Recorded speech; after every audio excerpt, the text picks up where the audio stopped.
며칠 전에 츠키라는 일본인으로서 한국에서 가수 활동을 하는 한 아이돌이 풀코스 마라톤 대회를 뛰는 영상을 본 일이 있습니다. 그런데 이 마라톤은 좀 독특합니다. 포도주로 유명한 프랑스의 보르도라는 곳에서 열린 대회인데 뛰면서 물 대신 포도주를 마시고 아스팔트 위가 아니라 울퉁불퉁한 시골길을 달립니다. 언뜻 보기에는 풍경도 좋고 공기도 좋은데 정작 길이 좋지 않습니다. 뛰기에 적합한 곳이 아닙니다. 그럼에도 많은 사람들이 이 이색적인 마라톤 대회에 참여를 해서 힘차게 출발합니다. 츠키도 이 대회를 위해서 많은 준비를 했다고 합니다. 마라톤은 준비 없이 뛰면 제대로 부상을 당할 수 있습니다. 츠키는 21km 지점까지 매우 무난하게 잘 뛰었습니다. 그런데 돌발 상황이 발생했습니다. 뛰다가 큰 자갈을 밟으면서 오른발이 삐끗한 겁니다. 너무나 갑작스러운 부상이었습니다. 그때부터 츠키에게 지옥이 시작됩니다. 통증은 점점 심해지고 시간이 갈수록 다리는 마비되어 가기 시작했습니다.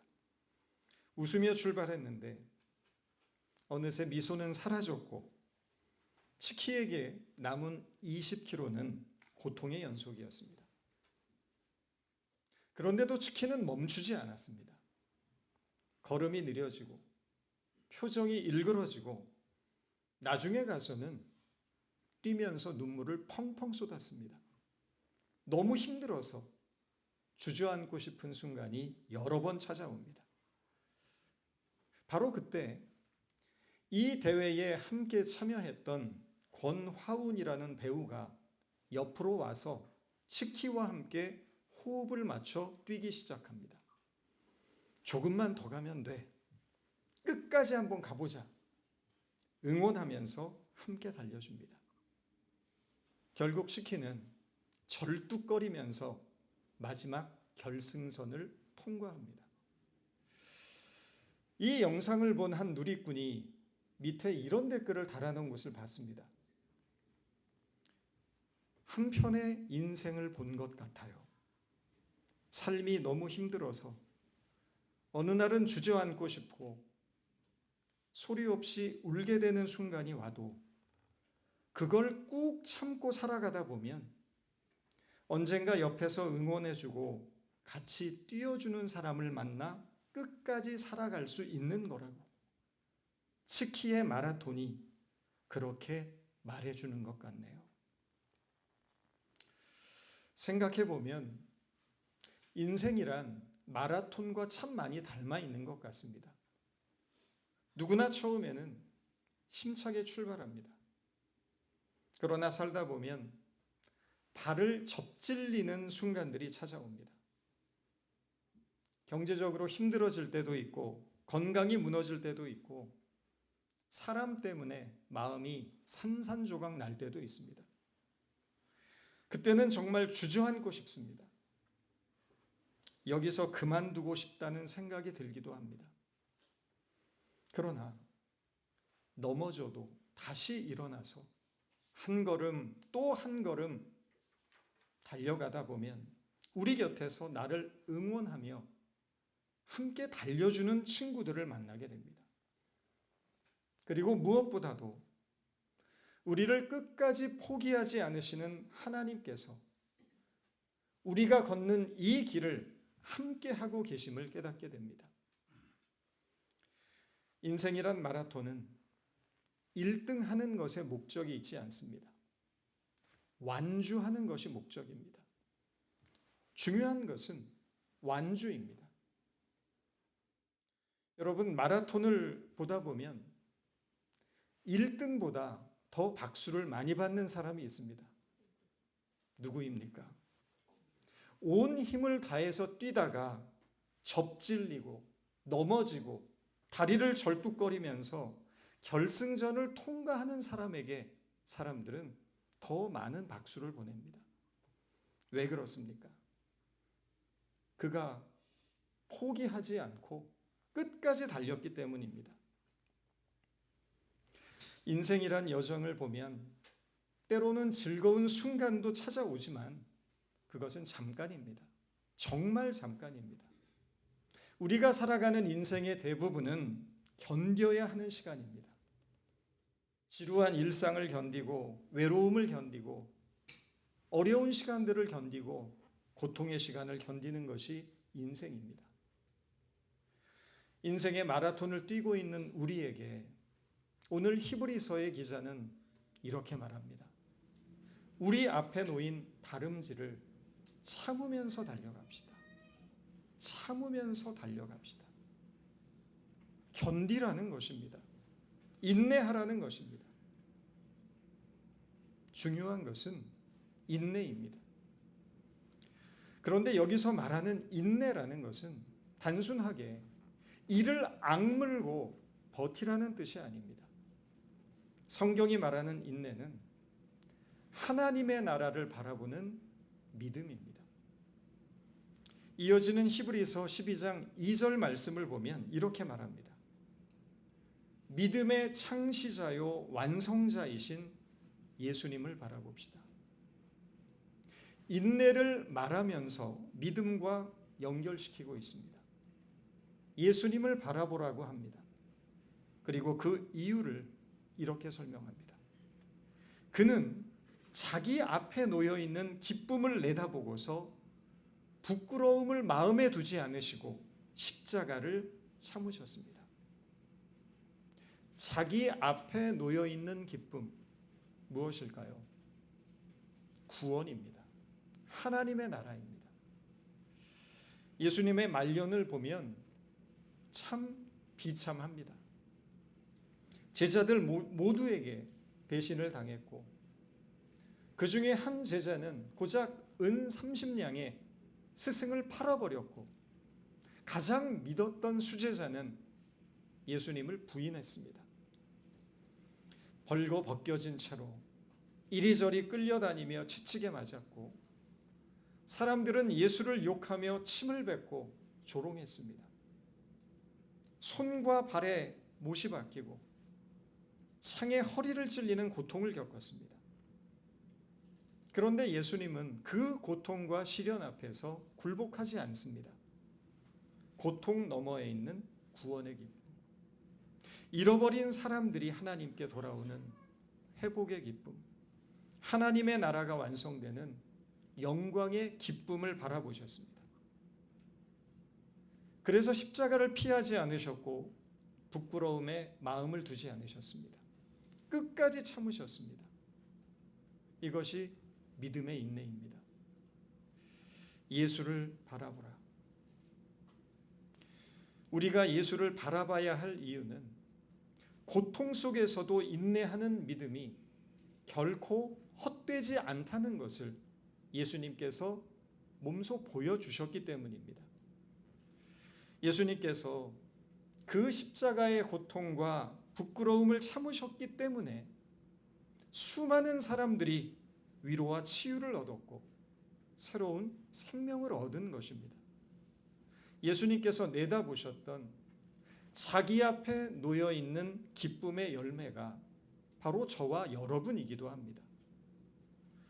예수님은 상처 입은 치유자셨습니다.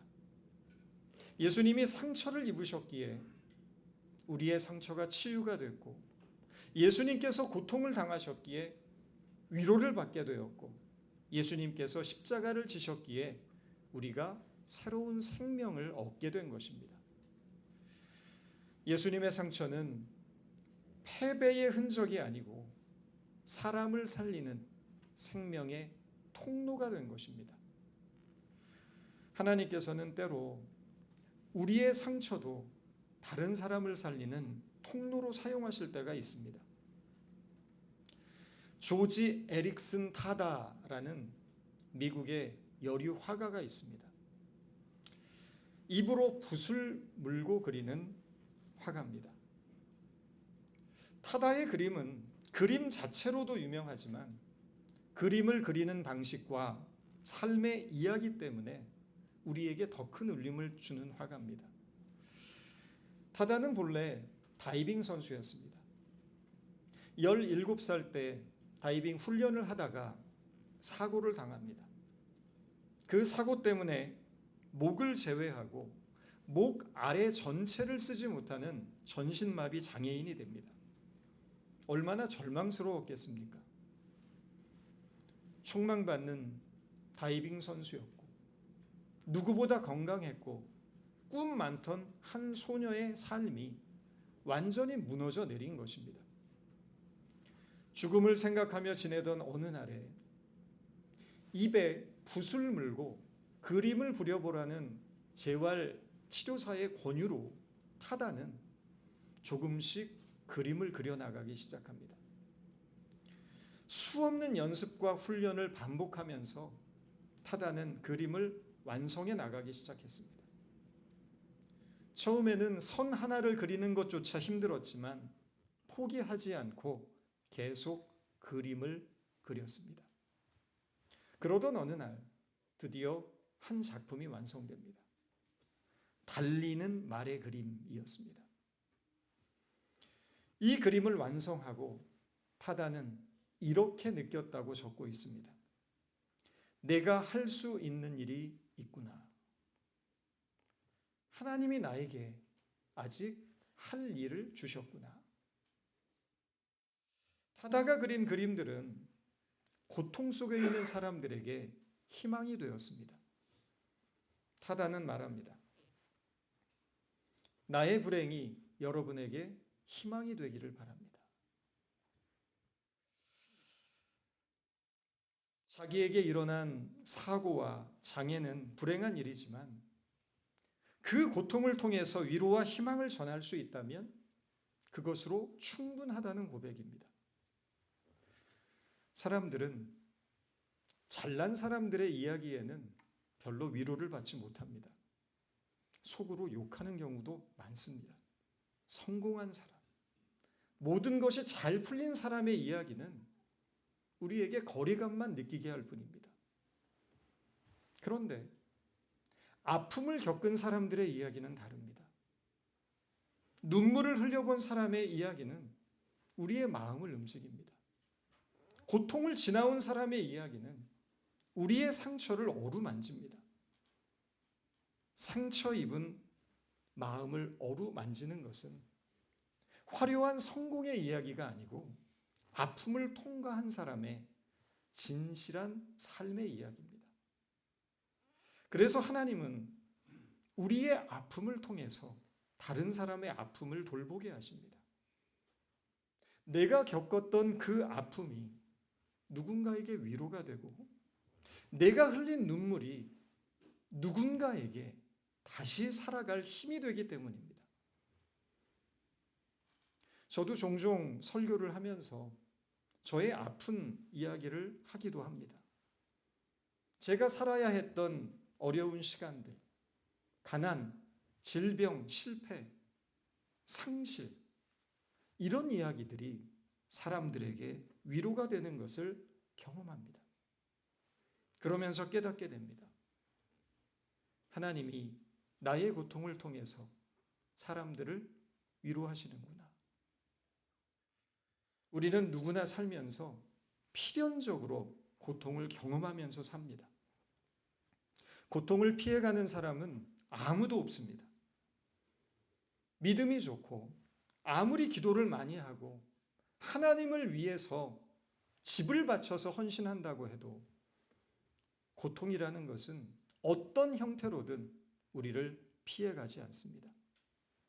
그런데 그 고통이 고통으로만 끝난다면 그것은 의미 없는 고통일 뿐입니다. 하지만 나의 고통이 고통 속에 살아가고 있는 다른 사람들을 위로하는 도구가 될 수 있다면 그 고통은 의미 있는 고통, 생명을 살리는 고통이 됩니다. 예수님은 자신의 고통이 결국 구원을 이루게 된다는 것을 이해하고 계셨습니다. 그래서 그 수모와 배신과 아픔을 기꺼이 받아들였고 묵묵히 십자가를 지셨던 것입니다. 우리는 지금 사순절을 지내고 있습니다. 사순절은 예수님께서 걸어가셨던 십자가의 길을 묵상하는 시간입니다. 예수님께서 어떤 고통을 겪으셨는지, 그리고 그 고통 가운데서도 어떤 사랑을 보여주셨는지를 생각해 보는 시간입니다. 예수님의 십자가는 단순한 고통이 아니었습니다. 그 고통은 세상을 살리는 고통이었습니다. 예수님의 상처는 세상을 치유하는 상처가 되었습니다. 그래서 우리는 십자가를 바라보며 깨닫게 됩니다. 고통이 사라지는 것이 은혜가 아니고 고통이 생명을 살리는 은혜라는 사실이 우리에게 진정한 깨달음과 기쁨이 된다는 사실입니다. 사순절은 바로 그것을 기억하는 시간입니다. 오늘 우리의 삶에도 고통이 있습니다. 아픔이 있고 상실이 있고 질병이 있고 실패가 있습니다. 그러나 하나님은 그 고통마저도 생명의 통로가 되기를 바라십니다.